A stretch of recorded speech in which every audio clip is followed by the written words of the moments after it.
Mellow Yellow Kelly asked me how to cook, and I was gonna write a message, and then I kind of got overwhelmed with the thought of trying to write a message, so I'm just gonna ramble about cooking.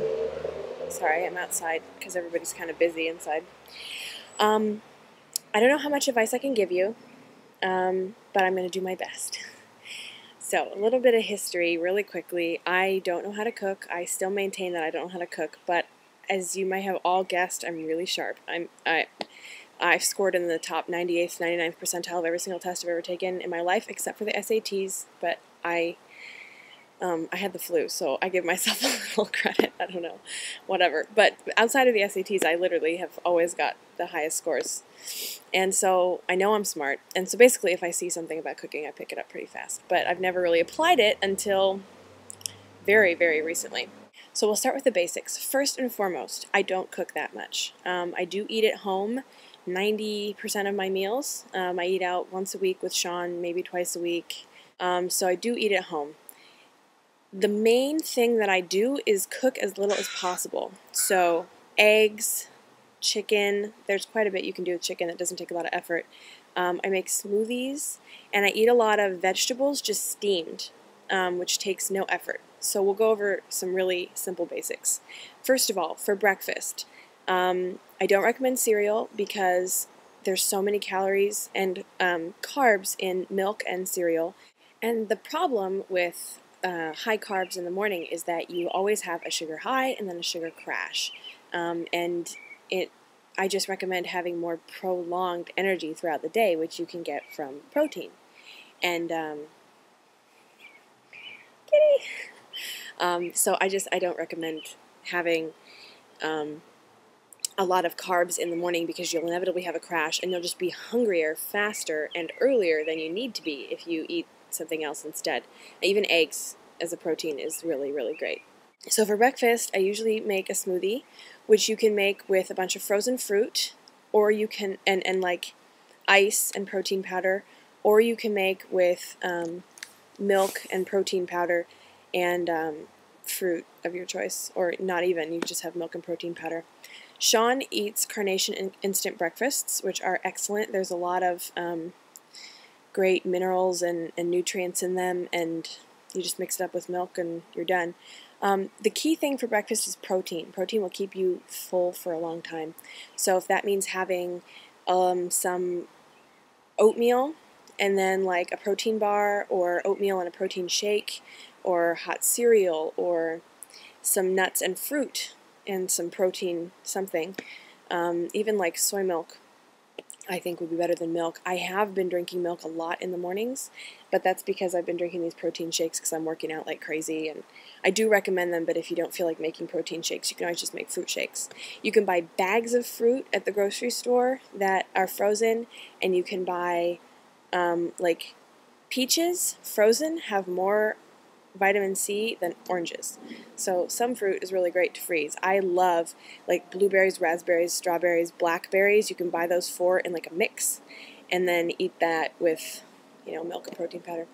But like bananas, and sometimes my friend who makes fruit smoothies just throws a whole bunch of fruit into the blender and then like a spoonful or two of orange juice concentrate and just blends all that up, and it's like a thick fruit smoothie. It's more health smoothie, and she usually throws in like spirulina and acai berry powder or something, which is all nutritionally fantastic for your body, filled with antioxidants, which is really important for like aging and things. For lunch, I will have some carbs, usually like some bread with tuna fish or some eggs scrambled with veggies. Sometimes I just have a protein bar or a bunch of nuts. If you like vegetables cooked and not raw, like I could basically eat any vegetable raw and think it's fine tasting. If you like them cooked, a great way to do that is steam them. You can put them in the microwave with a paper towel that's wet for like 30 seconds if you wrap them in the wet paper towel and they're steamed, or you can put them in a steamer in a pot.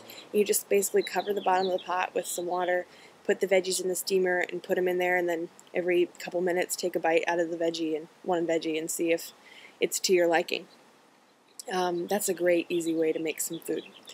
For dinner, it gets a lot more complicated, but I would really encourage you to shy away from like mac and cheese or spaghetti, which is just loaded with calories, or like omelets with lots of cheese. It's just a lot for your body to handle.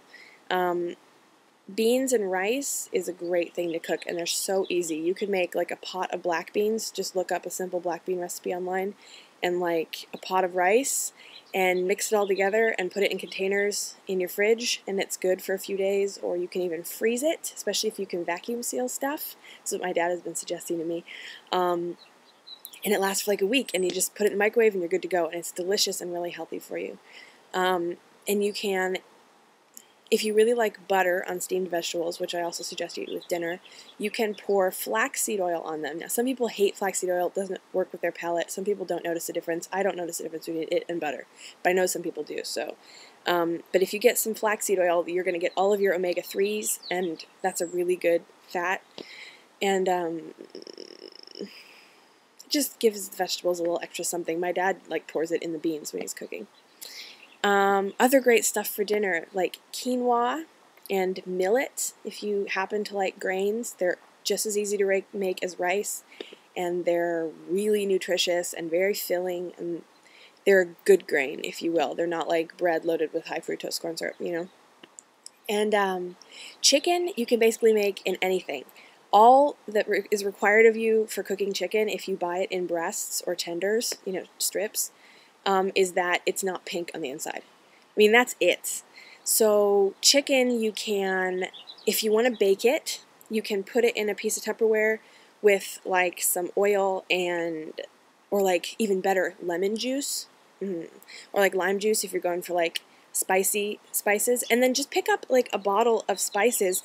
There's premixed ones. Mrs. Dash is a popular company, but there's a bunch of them. They'll be like Cajun chicken seasoning, or, you know, so if you're going with Cajun, you probably want to put lime juice with the chicken, but lemon works great. Like, chop up some garlic, just mash it up, and mix it in with lemon juice, and then pour in Italian seasoning, or mesquite seasoning, or, you know, like, I don't know, there's so many seasoning flavors. Garlic chicken, herb chicken, spicy chicken. Just pour in some seasoning, and then put the lid on of the Tupperware with all that stuff in the bottom and the piece of chicken, shake it up, and put it in the fridge. And that's called marinating, and you let it sit in the juices like all day. And then you just dump that into a little like cooking pot, little glass cooking pot, or it could be a big casserole dish if you want to make a whole bunch at once, and put it in the oven. And then I really don't know how long you'd cook it for, probably 20 minutes, sometimes 30 minutes, sometimes 10, depends on the heat. And you can look up like how long to bake chicken online, and it'll tell you. And then, you know, you can like cut it in half halfway through.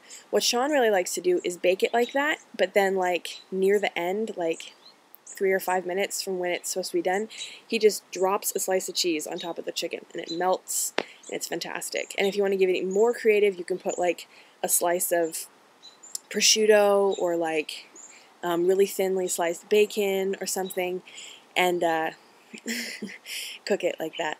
If you want to fry it, you've seen some of my videos, you can do the exact same thing with whatever spices and vegetables you want.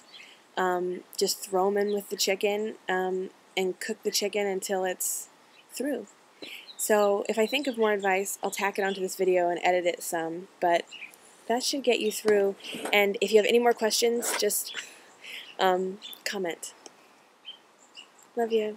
I'm really hoping this video will spark some discussion among all the other cookers out there as to what they cook to make healthy food. So if you're watching this and you have suggestions for Kelly on what to cook at home, because she's just learning, is exactly where I was when I was 19. My dad would pay for my food, and I just ate out every meal and ran out of money like in the middle of every month. It took me a long time to learn that like it's way cheaper to cook at home, but it was like such a foreign, out there, crazy concept when I first was living on my own for years. I mean, I've lived on my own since I was 17, so 5, almost 6 years now. It's taken me a long time to figure out like how to cook. So it's not a long journey. Hopefully these will give you some ideas to get you through the week. And remember, fresh fruits, fresh vegetables, and nuts, and like dried fruit, that'll cover you. If you can't cook anything, that'll at least cover one meal, until you can figure something out.